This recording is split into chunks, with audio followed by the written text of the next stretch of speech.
Hello everyone, আসসালামু আলাইকুম। Welcome to our blog. একটা পাত্রে আলু, বাঁধাকপি, ফুলকপি, পেঁয়াজ সুন্দর করে মিক্স করে নেব। তার থেকে কিছুটা অংশ নিয়ে একটা হাঁড়িতে কিছুটা তেল দিয়ে পেঁয়াজ, রসুন এবং আদা বাটা দিয়ে, মরিচ বাটা দিয়ে সুন্দর করে মিক্স করে নেব। তারপর তার ভিতরে ওই মিক্স করা সবজিটা থেকে কিছু অংশ দিয়ে মাংস দিয়ে সুন্দর করে কষায় রান্না করে নেব। যতক্ষণ না এটা একটু কষানো কষানো ভাব আসতেছে ততক্ষণ রান্না করতে থাকবো। তারপরে 1 চামচ লবণ দিয়ে দেবো।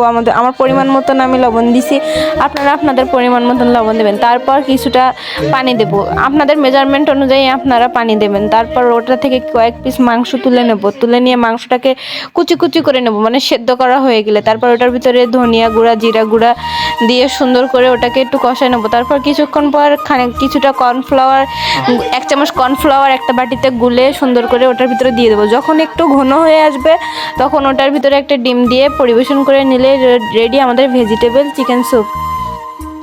স্যুপটা খেতে সত্যি বলতে অনেক মজা হয়েছে। চলেন রিভিউটা শোনা যাক। রিভিউ দেবে আমার ভাই, চলেন রিভিউটা শোনা যাক।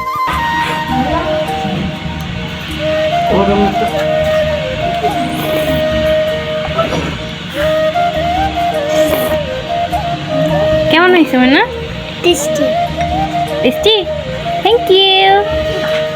সত্যি বলতে স্যুপটা অনেক মজা ছিল। আমি তো খাইছি অনেক মজা করে, আমার ভাইয়েরও অনেক মজা লাগছে, আমার ভাইরাও খাইছে। তো আজকের ভিডিওটা এই পর্যন্ত। সবাই ভালো থাকবেন, আল্লাহ হাফেজ। দেখা হবে পরবর্তী কোনো ভিডিওর নতুন রেসিপি নিয়ে।